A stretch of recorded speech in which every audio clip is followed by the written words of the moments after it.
Paz seja convosco. Amém? Amém. Boa noite. Deixa eu colocar isso aqui.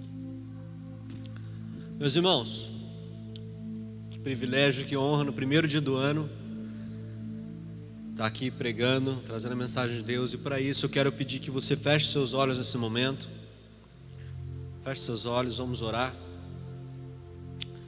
Pai Santo, Deus Todo-Poderoso, Tu és bendito, Tu és eterno, Tu és amado, Senhor Jesus.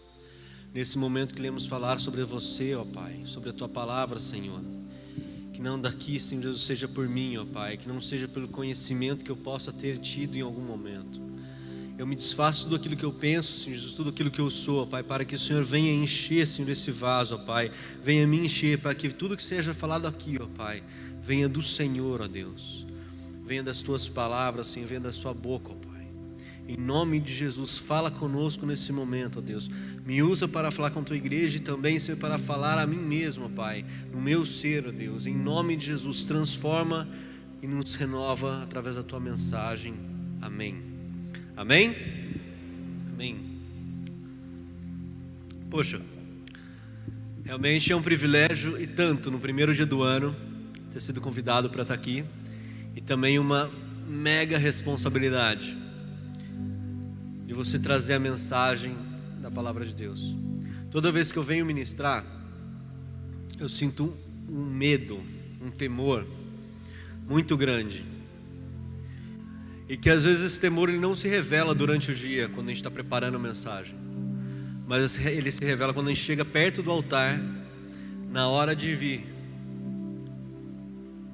E eu sei da responsabilidade que é, porque na palavra de Deus fala, aí daquele que levar uma pessoa à perdição por causa de uma palavra errada que solta dentro de um altar, lançada dentro do altar. Mas, perante isso, vamos lá. Hoje, orando, lendo um pouco, vendo. E o que é mais clichê, a pergunta mais clichê de todo o tempo, principalmente de agora, é como foi e o que dizer, na verdade, de 2020. A gente está falando de primeiro dia do ano. Eu não vou trazer uma retrospectiva total do que aconteceu, mas como foi 2020 para você? Como tem sido, né? Como acabou para você? A gente pode dizer que foi um ano em que tudo mudou. Tudo aconteceu diferente. Tudo nos tirou da mesmice daquilo que a gente estava vivendo, do modelo que a gente estava vivendo, e fez com que nos adaptássemos ao novo modelo de vida, um novo estilo de vida, né? Para uns bons, para uns ruins. Eu não vou nem falar sobre política, mesmo querendo um pouquinho, mas não vou entrar nisso. Mas a gente tem que ver que eu sei que para mim, meu trabalho mudou. O Lorenzo, meu filho, mudou também da escola, não pôde ir para a escola mais. O trabalho da minha esposa mudou. Os meus pais, todo mundo que convive comigo, os clientes que eu atendo. Foi um grande susto. A incerteza, a insegurança e principalmente a ansiedade que veio trazida por todos esses momentos que aconteceram de incerteza. Né? Tudo isso. E principalmente se você for pensar em ansiedade, nós cristãos não deixaríamos de pensar no fim. De pensar no fim. O mundo está acabando. Para quem não entende do que nós estamos falando, você que pode estar nos assistindo também através das redes sociais, nós cremos que nosso Deus, Jesus Cristo, Ele vai voltar para nos buscar, para nos levar com Ele. E esse momento está chegando, está cada vez mais próximo. Por quê? Porque na própria palavra de Deus já dizia sobre terremotos, já dizia sobre grandes confusões, dizia sobre todas as coisas que estamos vendo acontecer agora, nós estamos vendo acontecer, já estava descrito há mais de 2000 anos. Todas as guerras, aconteceram guerras, duas. Nós tivemos princípios de guerra, nós tivemos quase a terceira guerra mundial nesse ano. E pode ser que você não saiba disso. Nós poderíamos ter tido no ano 2020, 2019 e 2020 a Terceira Guerra Mundial. Mas Deus pôs a mão.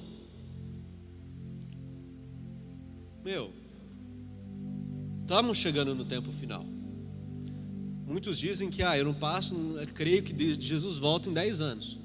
Ele volta. E aí, para onde a gente vai estar? O que vai acontecer conosco? Outro sinal que foi forte foi a estrela de Belém. No final do ano, acho que está permanecendo até agora, acho que vai até dia 31 de janeiro. Nos céus há um alinhamento das estrelas, que você pode observar a mesma estrela que levou os 6 magos ao nascimento de Jesus Cristo. Isso assusta muitas pessoas. Para aqueles que têm a salvação, aqueles que almejam e desejam que Jesus volte logo, a palavra é Maranata, ora vem depressa. Mas vamos voltar um pouco. Quem tinha planos para 2020? Todos tinham? Quem conseguiu realizar? Ninguém? Eu sei que todos os planos que a gente tinha, muitos deles foram parados, estagnados. Como, não sei se vocês já são da época, né? Mas tinha episódios de Chaves que ele falava que era melhor ter ido ver o filme do Pelé do que passar por esse ano, né?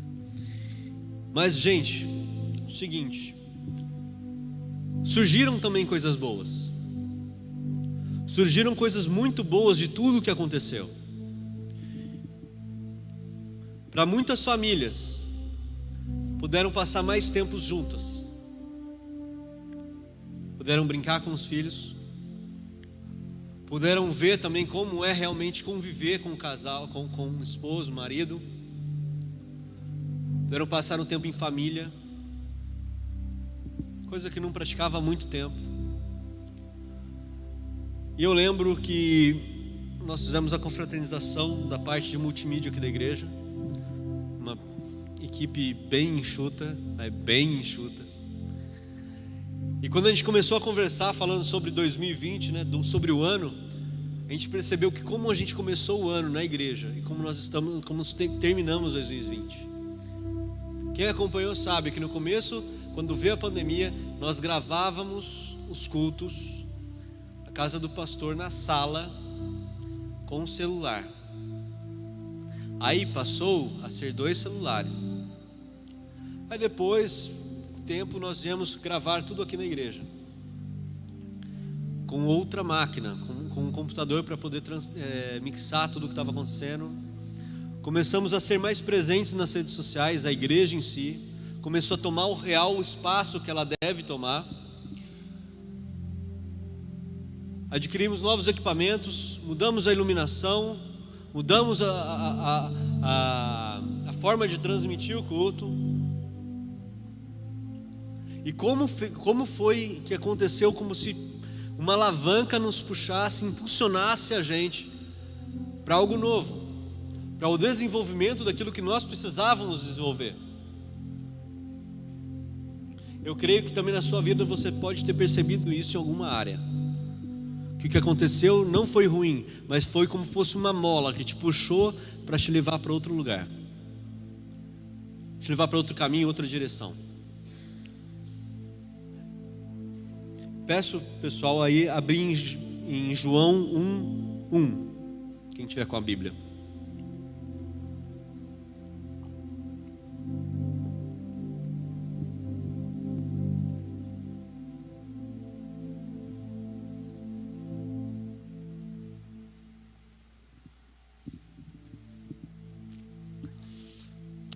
João 1:1 diz o seguinte: no princípio era aquele que é a palavra, ele estava com Deus e era Deus, ele estava com Deus no princípio, todas as coisas foram feitas por intermédio dele, sem ele nada do que existe teria sido feito. Nele estava a vida, e esta era a luz dos homens. A luz brilha nas trevas, e as trevas não a derrotaram. Essa palavra trata exatamente de como nós devemos manter e em quem nós devemos confiar. Antes mesmo da formação do mundo, Ele era a palavra. E o que significa a palavra nesse contexto? Em outras traduções significa verbo. Ele era o verbo. Verbo é trazido de uma ação. Você estudou na escola, você sabe. O verbo, ele caracteriza uma ação. A ação que operava sobre a terra, que a formou e que formou a nós, foi através do nosso Deus. E Ele que mantém todas as coisas. A palavra fala que Ele tem o mundo todo na palma de suas mãos. E Ele conduz a tua vida e a minha vida. E para isso, uma característica disso, e para um novo mundo, um novo ano, que se inicia hoje, que se iniciou essa semana, esse final de semana, eu quero trazer aqui 5 lições que devemos aprender para esse novo ano. 5. Primeira delas, deixa eu arrumar aqui. Primeira coisa que nós temos que aprender é: não crie expectativas. Faça o que deve ser feito. Não crie expectativas. Faça o que deve ser feito. E por que isso? Porque nós temos o costume, alguns falam que são sonhadores até demais, mas não é sonho. É a expectativa que nós criamos baseadas em situações, em pessoas, em coisas. Sendo que expectativa tem o mesmo sentido da palavra esperança. E se você for pegar o que Paulo fala, o que Timóteo fala, no Novo Testamento, na carta que Paulo envia a Timóteo, ele diz o seguinte: Paulo, apóstolo de Jesus Cristo, por ordem de Deus, nosso Salvador, e de Cristo Jesus, a nossa esperança. Isso é um recado para você, que a tua esperança, a tua expectativa deve estar somente naquele que te criou, e naquele que te formou, e naquele que te salvou, que é Jesus Cristo. Quando você coloca as tuas expectativas em coisas, em pessoas, em situações, você abre e escancara uma grande porta dentro da sua vida, para que entre mágoa, frustração, ansiedade e tantas outras coisas.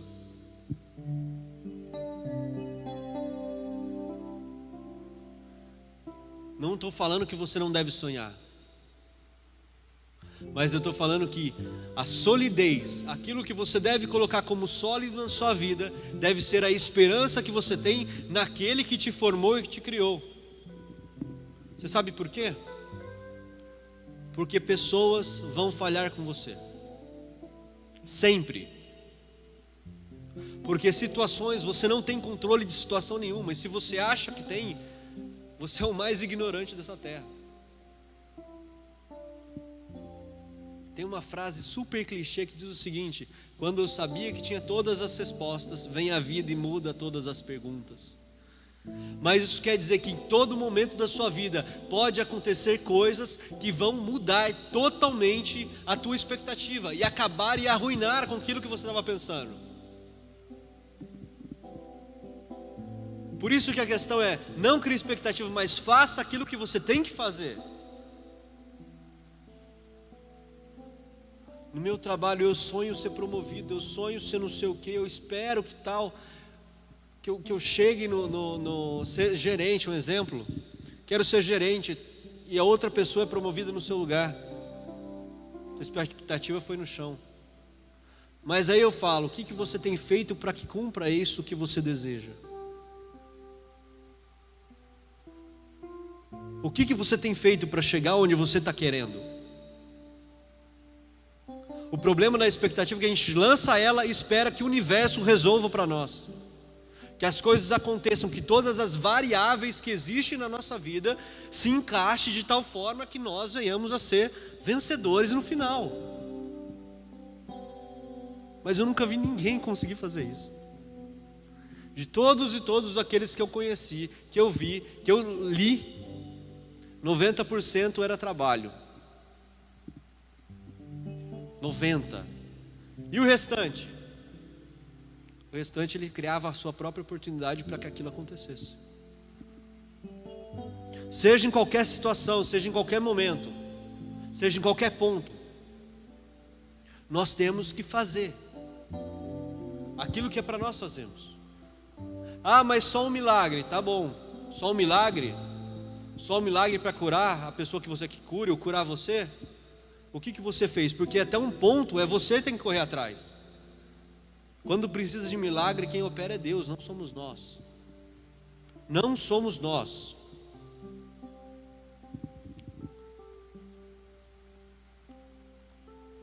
Em Mateus 6,34 diz o seguinte: portanto, não se preocupem com o amanhã, pois o amanhã se preocupará consigo mesmo, basta a cada dia o seu próprio mal.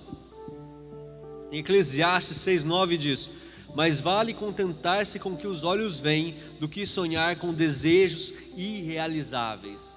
E expectativas têm a ver com desejos irrealizáveis, ou desejos que você não consegue cumprir a um curto prazo. Segundo ponto. Estou falando rápido demais? Tranquilo. Segundo ponto. Pratique o desapego, mas apegue-se ao que realmente importa. Como assim pratique o desapego? Jesus, Paulo e Pedro disseram palavras diferentes. Você pode procurar em João 8,34, em 2 Pedro 2,19, em Romanos 6,16. Eles dizem o seguinte: que toda pessoa se torna escravo daquilo ou daquele por quem é vencido. Mais claro, põe aí pra gente João 8,34, por favor, no telão. João 8,34. Isso Jesus disse. Jesus respondeu: digo-lhes a verdade, todo aquele que vive pecando é escravo do pecado. Em outras versões dizem que tudo aquilo que você é uma dívida, você é escravo daquele que você deve. Mas o que tem isso a ver com desapego? Na época dos hebreus, as pessoas não tinham dinheiro como pagar umas às outras em determinados momentos, ou não tinha como fazer a prática do escambo, que é a troca, e uma se dava à outra como escravo para pagamento daquela dívida. Todo e quanto é tipo de dívida te faz um escravo dela. Todo. E isso não vale somente para lá. E por que eu falo de desapego? Porque muitas vezes nós nos damos como escravos a pessoas ruins, a pessoas que não valem nada, que estão acabando com a nossa vida. E a gente continua lá, mantendo-se escravo. E não é só de pessoa ruim, mas é de situações, de ocasiões que muitas vezes a gente nem percebe que está nela, mas a gente vive como se fosse um rato correndo atrás do próprio rabo, um gato correndo atrás do próprio rabo, e não consegue sair, porque a gente mantém tudo aquilo nos aprisionando, e nós mesmos colocamos a própria grade na nossa própria jaula. Faz sentido isso para você? Faz sentido? Tudo que te aprisiona nesse mundo é um risco para a sua própria vida, seja agora, seja no futuro. Tudo. Nós estamos falando de mágoas, tristezas, decepções, frustrações, sofrimentos, dinheiro, riquezas, bens, vícios, hábitos ruins, tecnologia. Se você não controla, você é controlado. Tudo aquilo que você não controla, você é controlado. Exemplo pra gente? Simples. Tem pessoas que não conseguem ficar um mês sem tomar refrigerante. Tem pessoas que não conseguem se livrar de relacionamentos tóxicos, amizades tóxicas. Relacionamentos que às vezes não vão te levar a lugar nenhum. E muitas vezes nós nos apoiamos em pessoas ruins, em detrimento de pessoas boas. Tem uma frase, o cara, me esqueci o nome dele, mas ele falava o seguinte, ele é americano. Ele dizia que ele falava assim, me diga, você quer saber qual vai ser o seu fim? Me diz com quem você anda. Quem são seus amigos? Quem que está do seu lado? Não adianta você querer ser bem sucedido se você anda somente com pessoas que estão falidas, que estão arruinadas. Uma coisa que eu já falei milhares de vezes aqui, é como pessoa que está num relacionamento. A pessoa está namorando e ela vai pedir conselho para quem? Está namorando, ama outra pessoa. E ela me pede, ele ou ela, me pede conselho para a pessoa que é solteira, que sai 1000 vezes, sai todos os dias. Que conselho bom que essa pessoa pode te dar? Nenhum. É como uma pessoa que quer ser rica, ter bens, vai pedir conselho de finanças para um mendigo que perdeu tudo. Tem lógica isso? Tem ou não tem? Tem lógica alguém fazer isso? É claro que não tem. Percebe que isso é tão claro que acontece na nossa vida? Uma pessoa que está casada você tem que pedir relacionamento para quem que esteja melhor que você, vivendo algo melhor que você, não para quem que está pior ou igual a você. O que vai ser bom para a sua vida? Nada. Ai, mas ela é tão legal. Ela vai te levar junto para o lugar legal que ela está, para o mesmo buraco. Tem uma frase da pastora Ângela que ela falava o seguinte, que é mais ou menos assim, que as pessoas que são boas para você, essas pessoas são difíceis de você conquistar elas, para andar do seu lado, essas amizades. E elas somem com muita facilidade. Alguma coisa errada que você tenha feito, quebrado a confiança, elas somem. Mas pessoas ruins chegam muito fácil, mas para você se desprender delas é extremamente difícil. E principalmente nós temos que parar de inventar desculpa para tomar ação quanto a isso. Nós inventamos demais. Em 1 Pedro 2,16 diz o seguinte: considerando que sois livres, não useis a liberdade como pretexto para fazer o que é mal, mas vivei como servos de Deus. O que é um servo de Deus? É aquele que pratica o que Deus deixou. É o que nós caímos agora no terceiro ponto, que diz o seguinte, terceira lição: pratique uma vida reta, justa e humilde. Você sabe o que é uma vida reta? Sabe?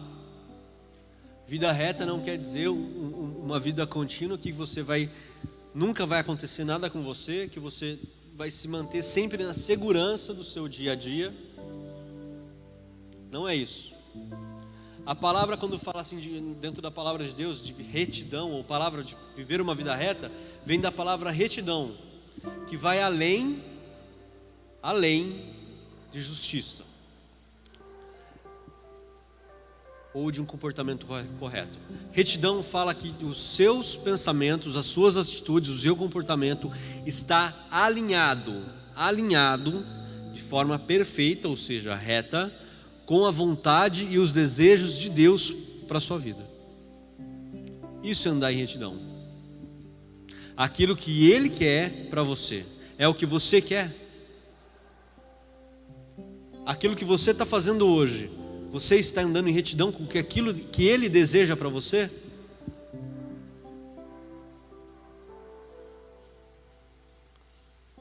A retidão, ela é centrada no olhar que Deus tem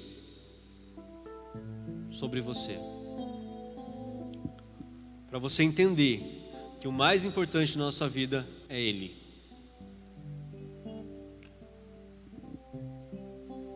Quando falamos de palavra vida reta, justa, o que é justiça? Justiça não é pôr pessoa na cadeia, não é você no juizado especial, não é isso que falar na palavra de Deus. A justiça, a base dela é trazer ordem à desordem, é colocar literalmente aquilo que está fora de ordem em ordem, trazer o seu lugar correto.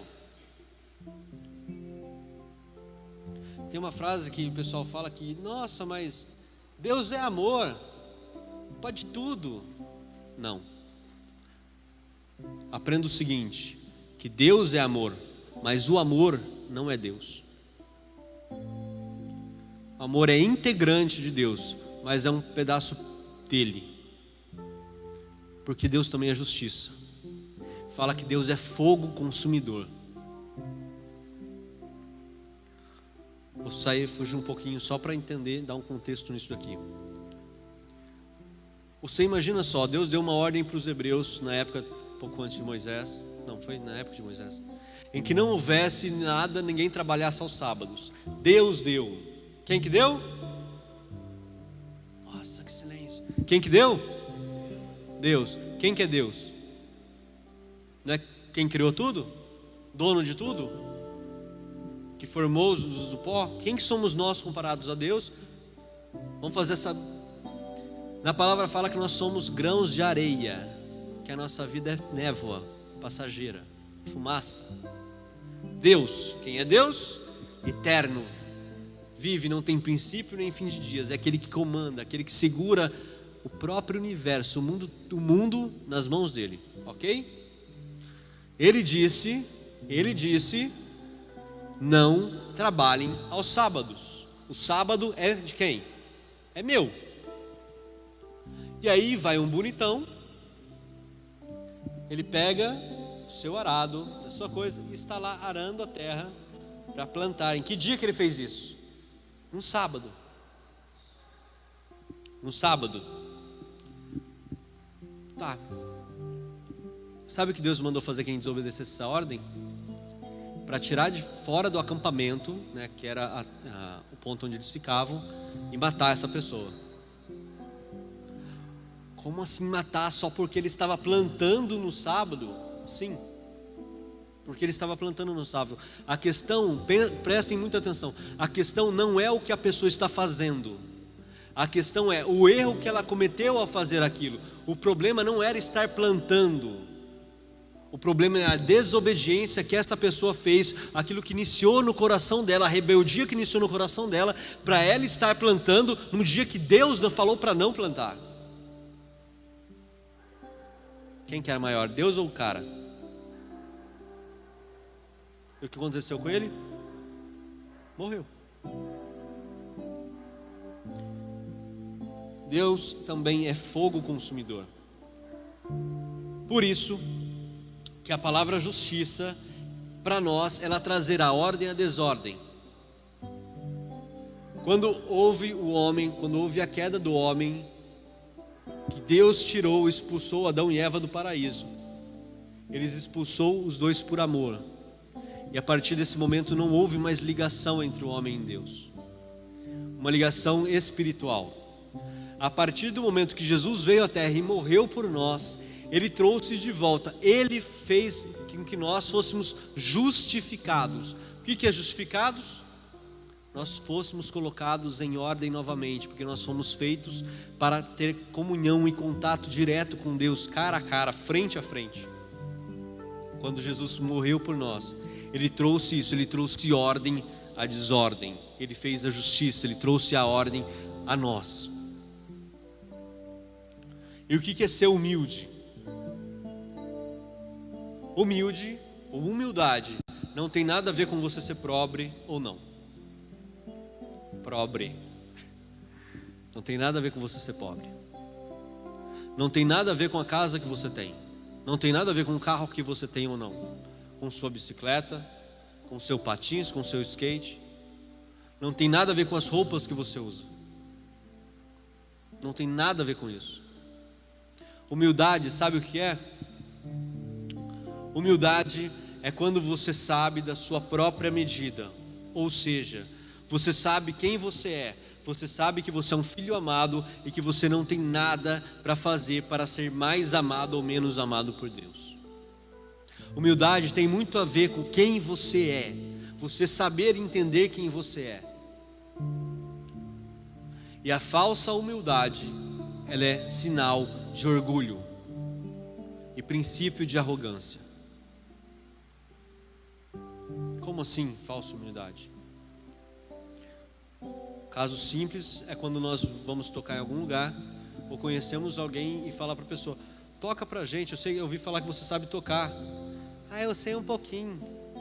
Só um pouquinho, não sou bom não. Só um pouquinho. Aí você vai ver a pessoa tocar, ela, nossa, estupenda no que ela faz. Para que isso? Para que depois todo mundo chegue e fale: nossa, como você toca bem. Faz só para receber elogio. Isso é orgulho. O que é humildade? Quando você pergunta para você: você sabe fazer tal coisa? Sei. Você sabe fazer bem? Sei. Ai, mas você está sendo arrogante? Não, você está falando a verdade. Você sabe fazer? Não, não sei. Então não sei, pronto, não sei.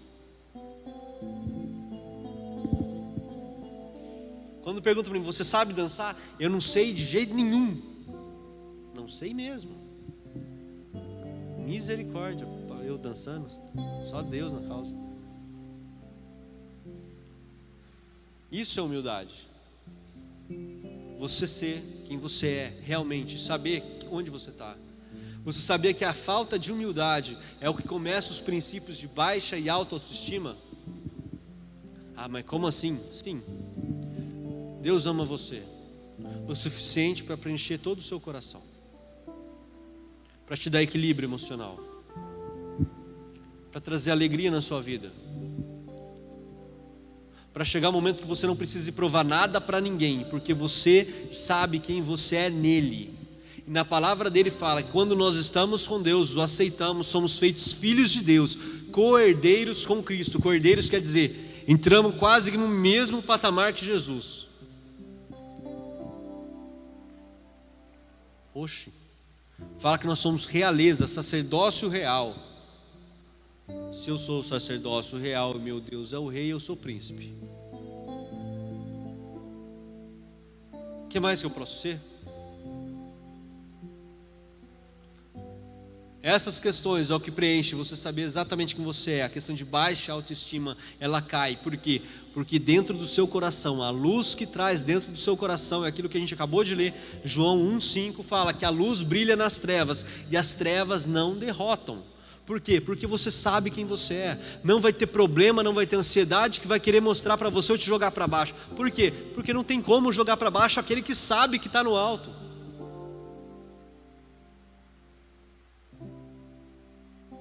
Faz sentido para você isso?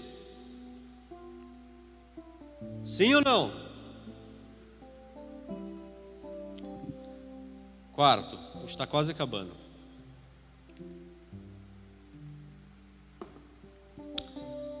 Primeira Tessalonicenses 5:23. O quarto item é: cuide sempre dos três. Cuide sempre dos três. Quem são os três? 1 Tessalonicenses 5:23. Abriu aí? E o mesmo Deus de paz vos santifique em tudo, e todo o vosso espírito, e alma e corpo sejam plenamente conservados, irrepreensíveis para a vinda do nosso Senhor Jesus Cristo. O que são esses três que você deve cuidar sempre? Primeiro, corpo. Que corpo que é esse? Seu corpo físico. Seu corpo físico.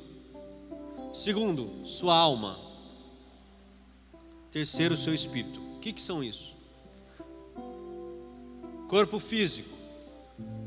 Como você tem se alimentado? Como você tem praticado, se você tem praticado algum esporte, algum exercício físico? Apareceu alguma modificação na sua saúde, você tem cuidado disso? Você tem se preocupado em manter o equilíbrio do seu corpo? O que é a alma? A alma onde estão as tuas emoções, os teus sentimentos, as suas sensações. E o espírito?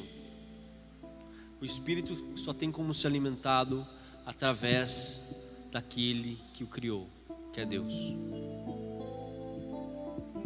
Só assim. Como você cuida da sua alma? Aprendendo mais sobre ela,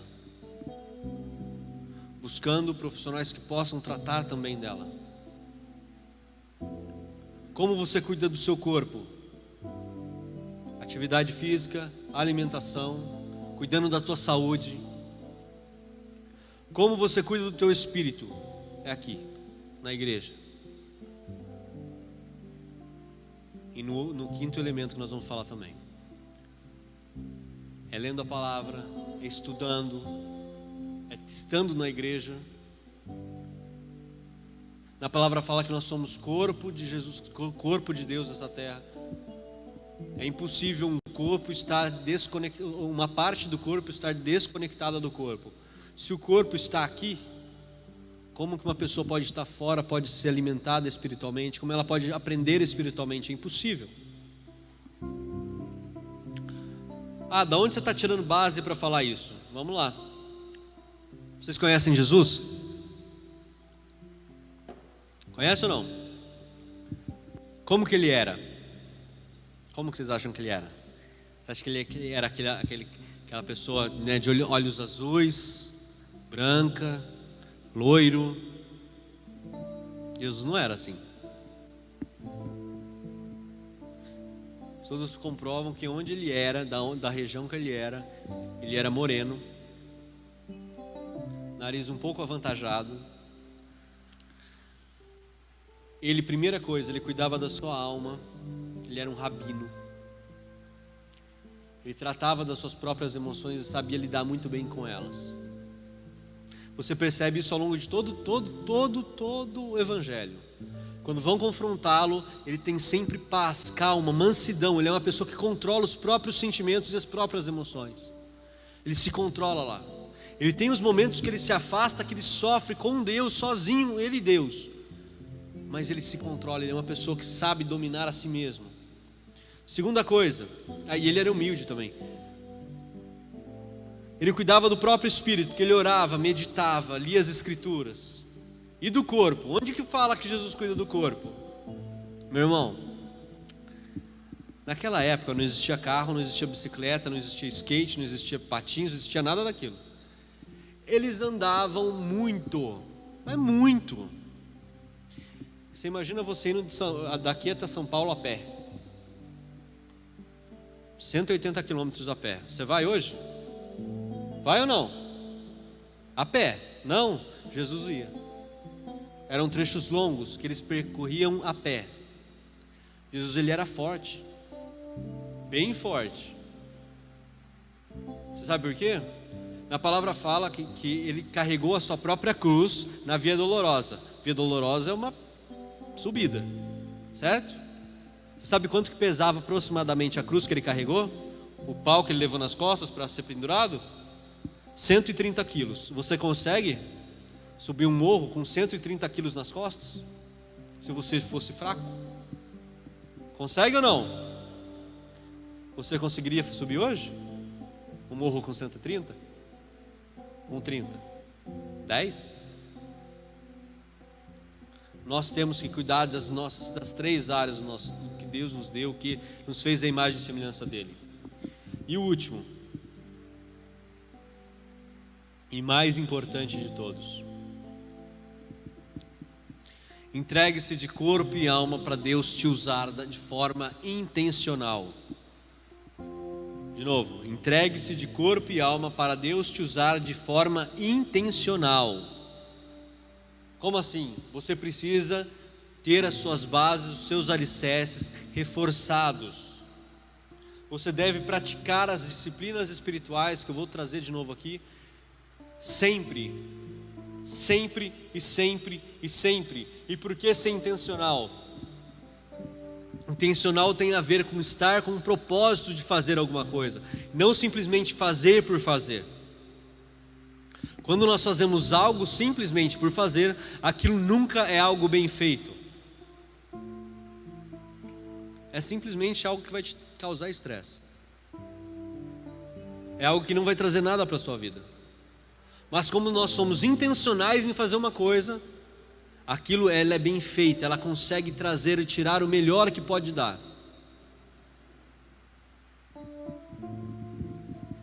É como se viesse hoje aqui, viesse tocar algum instrumento e não tivesse praticado ou treinado isso antes de vir, simplesmente vim por vir. Olhei o que vai acontecer, tocar, fazer alguma coisa, qualquer coisa, tá bom. Tá bom para quem? Com Deus nós temos que ser intencionais, ter a intenção, o propósito, alinhado o nosso propósito com Ele, fazer com vontade, para chegar no objetivo real. E para nós encerrarmos, quais são então as disciplinas espirituais? A primeira e a mais básica disciplina espiritual é a leitura da Bíblia. Deixa eu falar uma coisa para você. Tem um estudo do Centro de Engajamento Bíblico, feito com 40 mil americanos. 40 mil americanos. E o que aconteceu? Eles testaram uma pessoa que lia a Bíblia uma vez por dia. Uma vez por semana. Ou seja, uma pessoa que vinha, sentava no culto, lia o que passava lá que o pastor dizia e ok, tchau. Testaram, fizeram alguns testes, não dava nada na vida dela.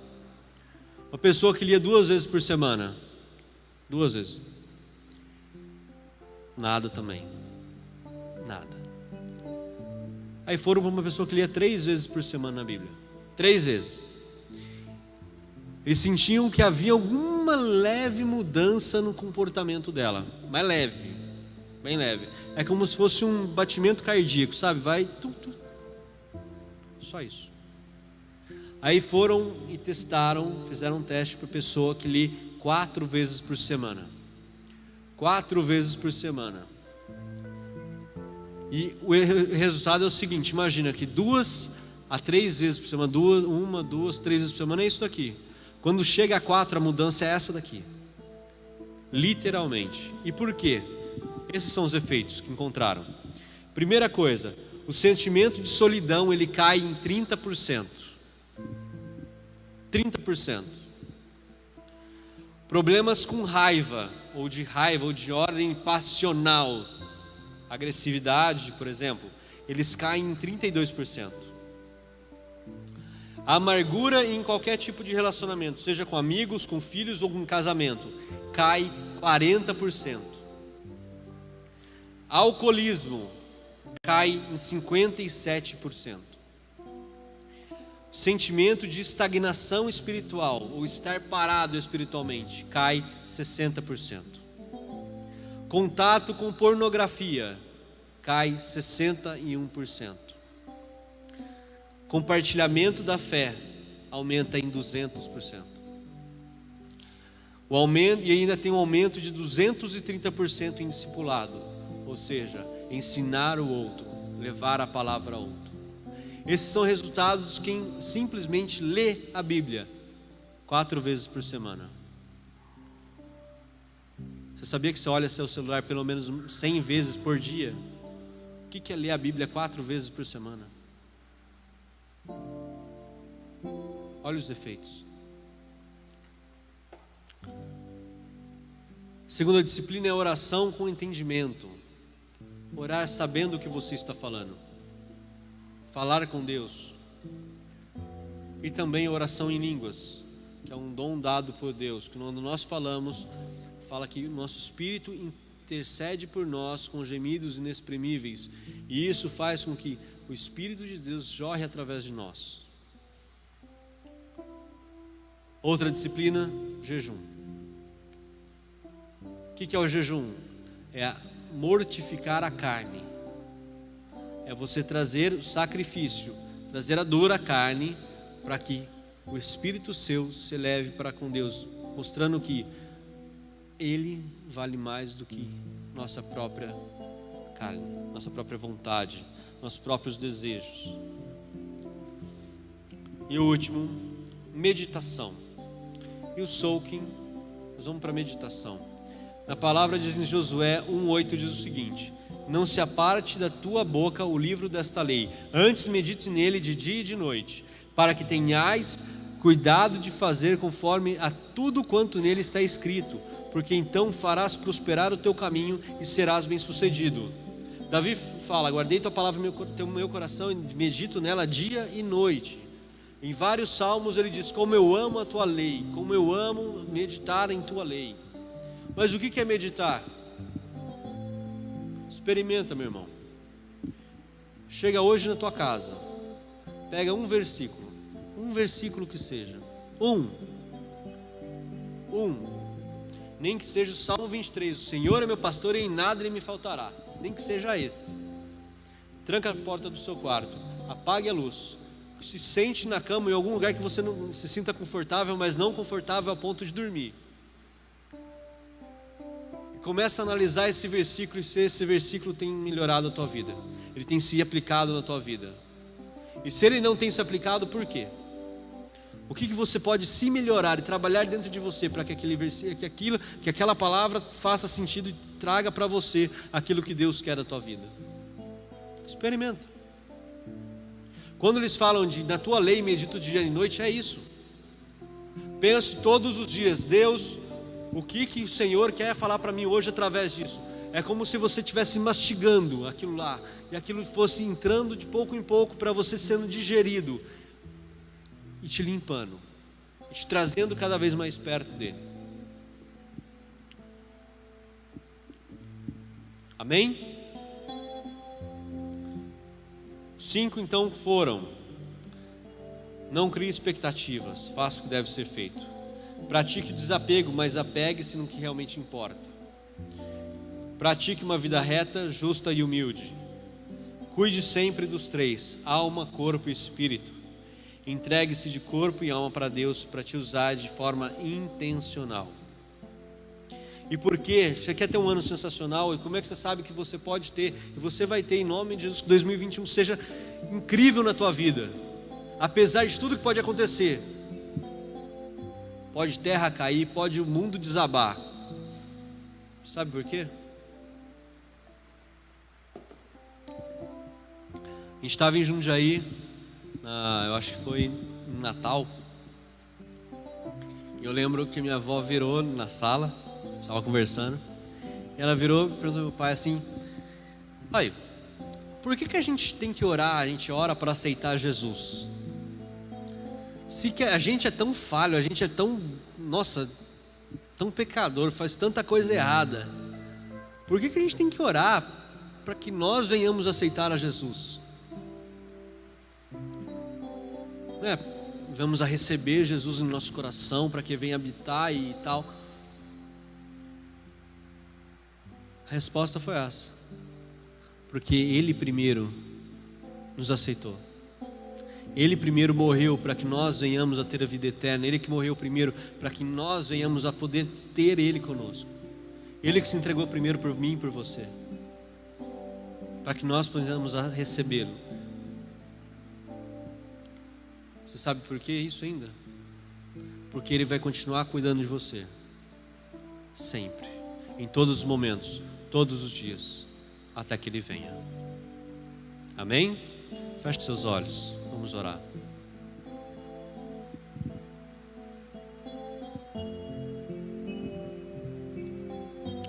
Santo Deus e amado Pai, nós te louvamos, nós te bendizemos, ó Deus. Nós te bendizemos porque só Tu és digno de toda a honra e toda a glória, Pai.